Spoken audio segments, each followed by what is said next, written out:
Kolahalas TV YouTube channel. இது வாய்மையின் எக்காலம்.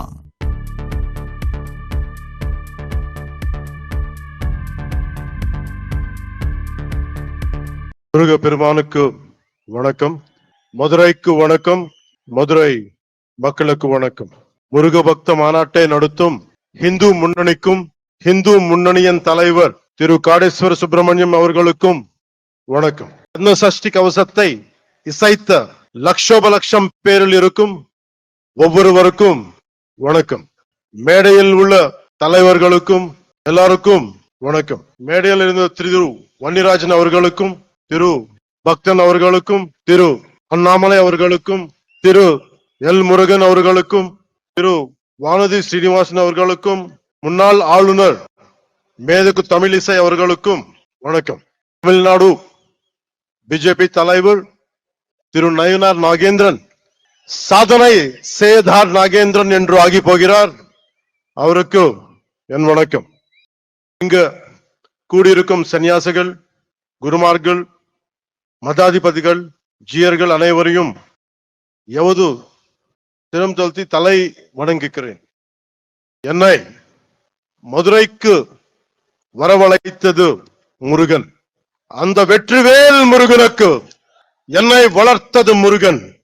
அந்த வீரவேல் முருகனுக்கு எனக்கு துணிச்சல் தந்தது முருகன். அந்த சுரவேல் முருகனுக்கு மதுரைக்கும் முருகனுக்கும் நெருக்கம் அதிகம். முருகனின் முதல் அறுபடை வீடும் கடைசி அறுபடை வீடும் மதுரையில் தான் உள்ளன. மதுரை என்பது மீனாட்சி அம்மன் பட்டினம். மீனாட்சி அம்மன் தாய் பார்வதியின் அம்சம். எனவே முருகனின் தாயாரும் மதுரையில் தான் உள்ளார். முருகனின் தந்தை சிவபெருமான் முதல் சங்கத்துக்கு தலைமை ஏற்று மதுரையில் தான் இருந்தார். எனவே இந்த மதுரையில் தாயமே இருக்கிறார், தந்தியும் இருக்கிறார், மகனும் இருக்கிறார். அப்படின்னா மதுரை மக்கள் எத்தனை புண்ணியம் பண்ணி இருக்க வேண்டும். அந்த புண்ணியத்தின் விளைவாக பசும்பொன் முத்துராமலிங்க தேவர் அவதரித்தார். தென் தமிழ்நாட்டின் மாபெரும் தலைவர் பசும்பொன் முத்துராமலிங்க தேவர் முருகனின் அவதாரமாக கருதப்படுகிறார். அவர் சிலைக்கு அருகே மயிலும் வைக்கப்பட்ட உள்ளது. தேவர் மூலம் மனித உறவில் முருகன் வாழ்ந்தார். அந்த பசும்பொன் முத்துராமலிங்க தேவரை தாழ் பணிந்து வணங்குகிறேன்.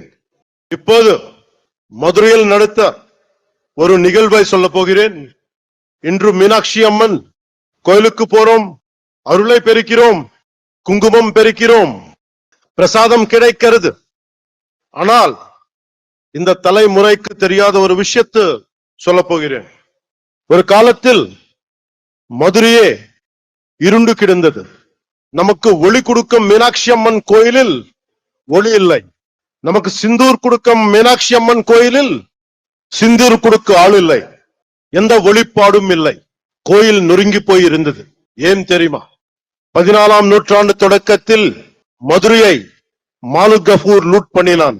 அதன் பிறகு 60 வருஷங்களுக்கு மீனாட்சி அம்மன் கோவிலில் விளக்கு இல்லை.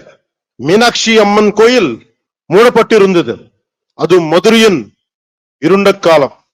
14ஆம் நூற்றாண்டின் முடிவில் மதுரையில் மீண்டும் ஒளி பிரிந்தது. அந்த ஒளி விளக்கை ஏற்றி வைத்தார் விஜயநகர இளவரசர் குமார கம்பனன். இதுல இருந்து என்ன தெரிந்தது? நமது நாட்டு நம்பிக்கைக்கு அழிவில்லை, அதுவும் யாராலும் அழிக்க முடியாது. நமது கலாச்சாரம் ரொம்ப ஆழமானது, நம்மை அசைக்க யாராலும் முடியாது. கன்னியாகுமரியிலிருந்து காஷ்மீர் வரை நமது அறம் ஆழமாக இருந்தது. அது இன்றும் ஆழமாக இருக்கிறது, இனியும் ஆழமாக இருக்கும். இதுதான் இந்த தெய்வீக பூமியின் பலம். முருகனின் வடிவத்தில் நமது அறம் தொடர்ந்து தலைக்கிறது. அறம் என்பது என்ன? உலகை தீமை சூழும் போது அதை அறுப்பது அறம். எல்லோரையும் சமமாக பார்ப்பது அறம். தீவர்களை செய்வது அறம். தீவர்களை வதம் செய்வது அறம். அதன் பெயரே புரட்சி. அது செய்பவரே புரட்சி தலைவர். எனவே உலகின் முதல் புரட்சி தலைவர் முருகன் பெருமாள். நம்ம எல்லோரும் இங்க வந்தது ஒரே ஒரு கடவுளுக்காக, புரட்சி தலைவர் முருக பெருமானுக்காக, உலகின் முதல் புரட்சி தலைவருக்காக. அநீதியை அழித்ததால் அவர் புரட்சி தலைவர், சமமாக நடத்தியதால் அவர் புரட்சி தலைவர். அந்த வெற்றிவேல் முருகனுக்கு, அந்த வீரவேல் முருகனுக்கு, அந்த சுரவேல் முருகனுக்கு. ஒரு கட்சி தலைவர் கேட்கிறார், முருகன் மாநாட்டும் ஏன் தமிழ்நாட்டில் நடத்துகிறீர்கள்? யூபிஎல் குஜராத்தில் நடத்த வேண்டியது தானே என்று கேட்கிறார். இதன் மூலம் பிரிவினை செய்ய பார்க்கிறார். இது போல் சில கேட்கிறார்கள். இன்று முருகை நோக்கி கேட்கிறார்கள், நாளை சிவபெருமானை பார்த்து கேட்கலாம், அம்மனை பார்த்து கேட்கலாம். இந்த சிந்தனை மிக மிக ஆபத்தானது. அதை பற்றி சொல்கிறேன். இந்த சிந்தனை ரொம்ப காலமா இருந்தது. அதை பற்றி சொல்கிறேன். நான் 14வது வயதில் சபரிமலைக்கு போனவன். தைப்பூசத்துக்கு திருத்தணிக்கு போவதை பார்த்தவன். நான் சென்னை மயிலாப்பூர் படித்த போது நெற்றியல் பட்டையுடன் ஸ்கூலுக்கு போனவன். சிறிது காலத்திலே மாற்றம் தெரிந்தது. அடுத்த 10 ஆண்டுகளில் நெற்றியல் விபூதி பூசுவதை கேள்வி கேட்டார்கள். எனவே என் 14வது வயதிலேயே இந்த விதமான கேள்விகளை எதிர்கொண்டவன். எல்லோருக்கும் இந்த எக்ஸ்பீரியன்ஸ் இருக்கும். அதை நாம் பெருத்துப்படுத்தவில்லை. காரணம், நம் இந்துக்கள் செக்குலரிஸ்ட். ஒரு கிறிஸ்தவராக இருக்கலாம், ஒரு முஸ்லிமாக இருக்கலாம். ஆனால் ஒரு ஹிந்துவாக இருந்தாலே இவர்களுக்கு பிரச்சனை. ஒருவன் ஹிந்துவாக இருந்துவிட்டால் அவன் மதவாதி. இதுதான் இவர்களது போலி செக்குலரிசம். என் நம்பிக்கையை கொண்டாட எனக்கு உரிமை உள்ளது. அதை கேட்க நீங்கள் யார்? உங்கள் நம்பிக்கையை நாங்கள் கேள்வி கேட்கவில்லை. அதே நாகரிகத்தை நீங்கள் கடைபிடியுங்கள். என் மதத்துக்கு மரியாதை கொடுக்கு விட்டாலும் பரவாயில்லை, அவமரியாதையை செய்யாதீர்கள். முருகனை பற்றி கேள்வி கேட்கும் நீங்கள் அரேபியாவிலிருந்து வந்த மதங்கள் பற்றி இதே கேள்வியை நீங்க கேட்க முடியுமா?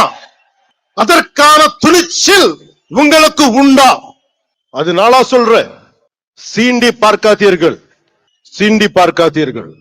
சாது மிரண்டால் కాడు కొల్లాదు. సజ్జనుడికి కోపం వస్తే, సహనంతో ఉన్నవాడి కోపం వస్తే వాడిని ఆపటం ఎవరి తరం కాదు. முருகன் தமிழ் கடவுள். ஆனால் அவர் எல்லா இடத்திலும் பறந்து இருக்கிறார். வட இந்தியாவில் கார்த்திகேயராக, ஆந்திராவிலும் கர்நாடகத்திலும் சுப்பிரமணியராக, தமிழ்நாட்டில் முருகராக இருக்கிறார். முருகப்பெருமான் உலகம் முழுதும் பறந்து இருந்தாலும் அவரது பாதம் தமிழ்நாட்டில் ஊன்றி இருக்கிறது. எனவே அவரது மண்ணை வணங்குகிறேன். அதனால்தான் முருகப்பெருமானுக்கு மதுரையில் மாநாடு நடக்கிறது. அதனால்தான் இந்த மாநாட்டுக்கு நாம் எல்லாமே வந்திருக்கிறோம். இங்கு சிலர் நிறத்தை வைத்து அரசியல் செய்கின்றனர். நமக்கு நிறத்தில் எந்த பேதமும் இல்லை. கிருஷ்ண பகவான் கருப்பு, காளி மாதா கருப்பு. நாம் நிறத்தின் வழியாக பார்ப்பதில்லை, அகத்தின் வழியாக பார்க்கிறோம். ஆனால் இங்கு கருப்பு நிறத்தை வைத்து கடவுளை சீண்டும் கூட்டம் உள்ளது. நம்மை இணைக்கும் முருகனை சீண்டி பார்க்கிறது ஒரு கூட்டம். கந்த சஷ்டி கவசத்தை கிண்டல் செய்தனர். அவர்களுக்கு கிண்டல் செய்யும் உரிமை உள்ளது. அந்த உரிமையும் ஜனநாயகம் கொடுத்துள்ளது. அவர்கள் என் கடவுளை கேலி செய்தனர், என் கலாச்சாரத்தை கேலி செய்தனர், என் பண்பாட்டை கேலி செய்தனர், என் பார்வையை கேலி செய்தனர். கேட்டால் இதுதான் செக்குலரிசம் என்பார்கள். மற்றவர்கள் நம்பிக்கையை கொச்சைப்படுத்த அவர்கள் யார்? முருகனை கேள்வி கேட்க அவர்கள் யார்? அறத்தை அசைத்த பார்க்க அவர்கள் யார்? அவர்களால் மற்ற மதங்கள் பற்றி இது போல பேச முடியுமா?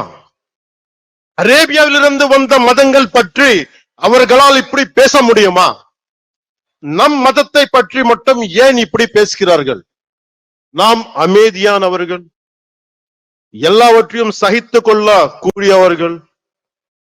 மீனாட்சி அம்மன் கோவில் 60 ஆண்டுகள் மூடி கிடந்தும் பார்த்து கொண்டுதானே இருந்தோம். அந்த துணிச்சலால் பேசுகிறார்கள். பொறுமை என்பது கோழைத்தனம் அல்ல. இங்கு உள்ள முருக பக்தர்கள் அனைவரும் ஒரு பார்வை பார்த்தாலே போதும். ஒரு பார்வை. நம்ம கடவுள்னு திட்டுறது கூட்டம் காணாத கூட்டம் ஆகிவிடும். சிவபெருமானை நெற்றி கண்ணை திறந்த பூமி இது. இன்று இந்த கூட்டம் வரும், நாளை இன்னொரு கூட்டம் வரும். எத்தனை நாள் பொறுப்பது? முருகனை பற்றி இழிவாக சொன்னால் உங்கள் இதயம் நொறுங்க வேண்டாமா? நீங்கள் துடிக்க வேண்டாமா? பதற வேண்டாமா? நம்மை காப்பாற்றும் முருகனை நாம் காப்பாற்ற தேவையில்லை. ஆனால் நம்மை காப்பாற்றுவதற்கு கைமாறு செய்ய வேண்டாமா? நன்றியை காட்ட வேண்டாமா? நம்பிக்கையை சொல்ல வேண்டாமா? இந்த மாநாட்டிலேயே இப்போது ஒரு முடிவுக்கு வருவோம். எப்படி மின்னல் கண்களை குருடாக்கமோ, எப்படி காற்றாற்று வெள்ளம் கரைகளை உடைக்கமோ, அது போல பொங்குவோம். நான் உங்களுக்கு அறைகூவல் விடுக்கிறேன். அநீதியை தட்டி கேட்க திருளுவோம். அறத்தை காக்க அனைவரும் எழுவோம். முருகன் நீதியை காப்பாற்ற புறப்படுவோம். இந்த முருகுப்படை திற்றது கூட்டத்தை தகுர்க்கும். இப்படை தோற்கின் எப்படை வெல்லும். அன்பு என்பது பலவீனம் அல்ல, அது துணிவின் அடையாளம், வீரத்தின் ஆன்மா, வெற்றியின் படிக்கட்டு.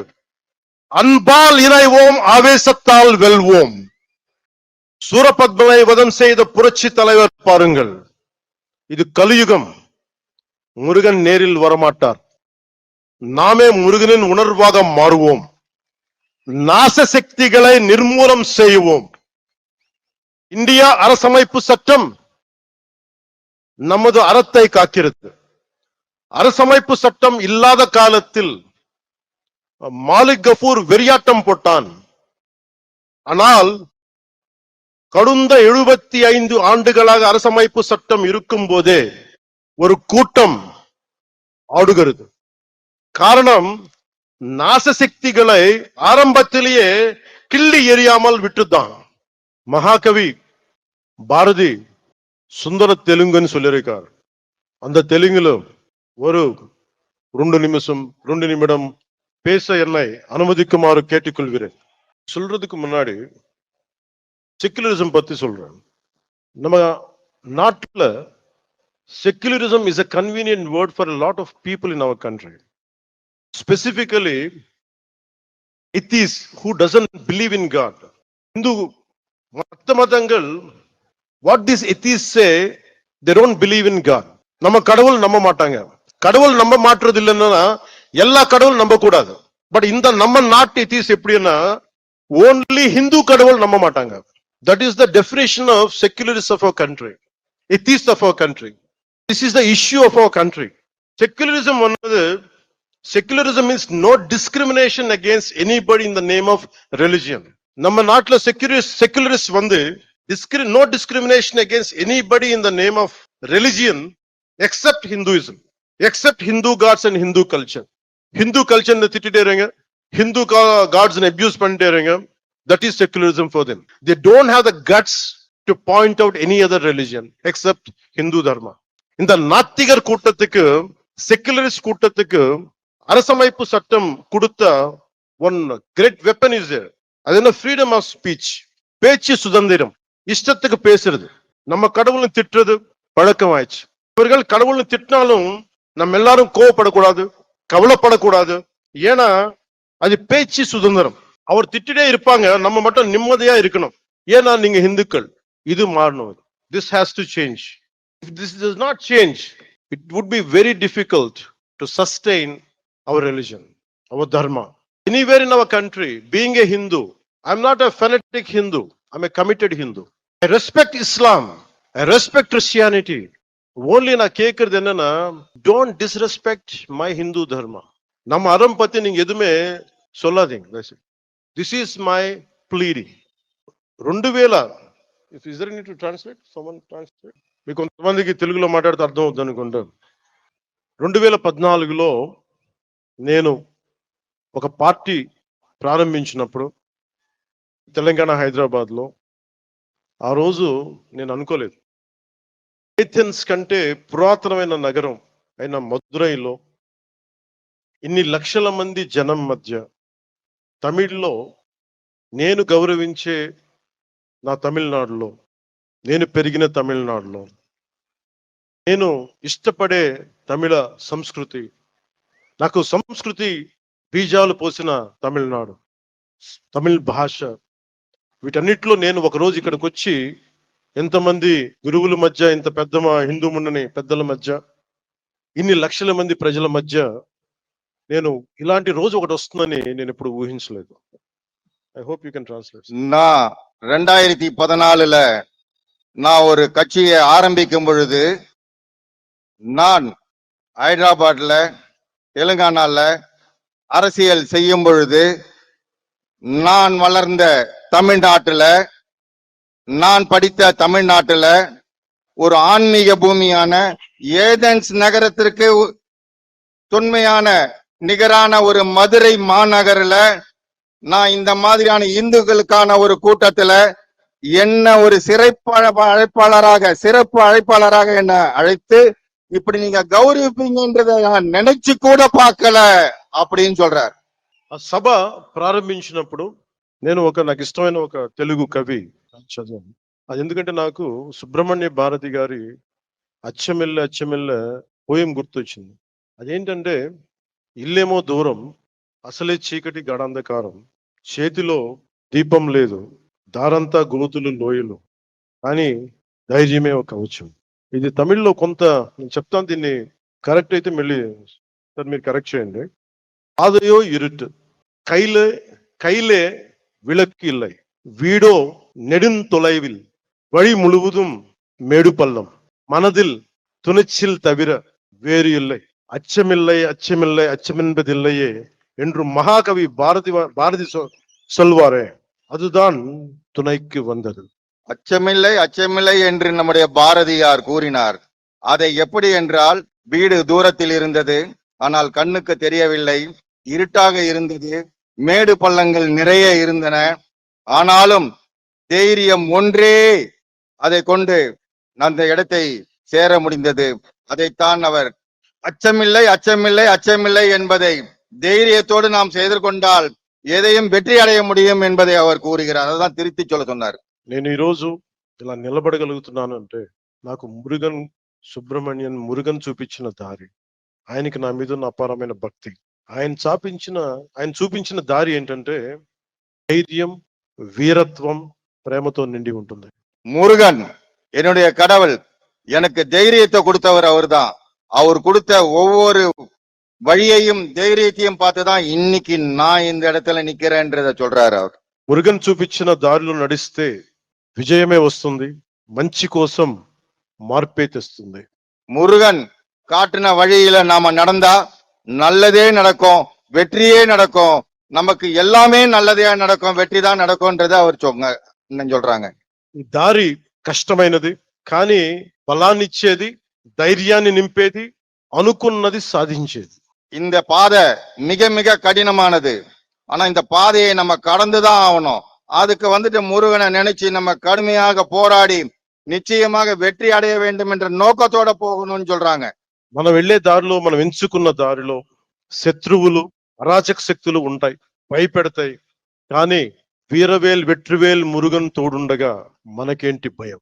நம்முடைய பாதையில ராட்சசர்கள், கொடுமையான ராட்சசர்கள் இருக்கிறாங்க.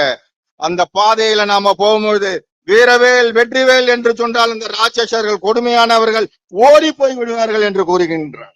మార్పు అనేది ఒకటి. ఈ రోజు మనందరం ఇక్కడ ఉన్నాం, గ్యాదర్డ్ హియర్. కానీ మార్పు తీసుకురావడానికి, ఆ మార్పుని తీసుకురావడం అంత ఈజీ, తేలిక కాదు. కానీ మనందరం కలిసికట్టుగా నిలబడి పోరాడితేనే వస్తుంది మనం అనుకుంటున్న మంచి మార్పు. நம்முடைய எண்ணங்கள் எல்லாம் நிறைவேற வேண்டும் என்றால் நிச்சயமாக நாமல் ஒன்றாக இணைந்துதான் இதற்கு இந்து துகளாக போராட வேண்டும் என்று சொல்கிறார். அப்படி ஒற்றுமையாக நாம் போராடினால் நிச்சயமாக நமக்கு வெற்றி கிடைக்கும் என்று கூறுகிறார். இந்த காலத்துக்கு பொருத்தமான எனக்கு பிடித்த திருக்குறள் ஒன்று உள்ளது.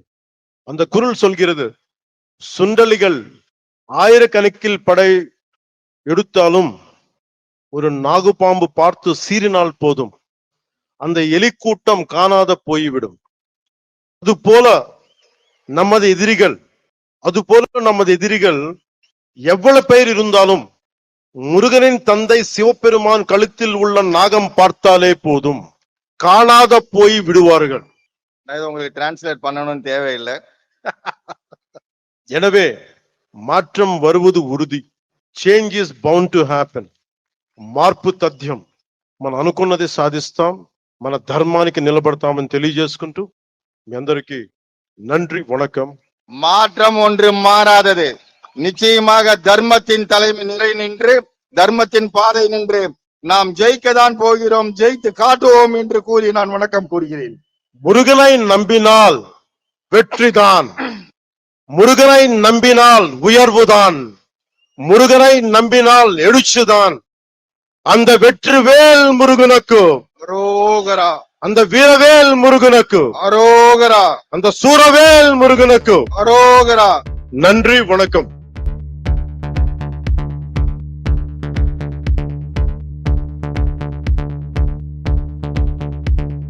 கோலஹலாஸ் டிவி யூடியூப் சேனல், இது வாய்மையின் எக்காலம்.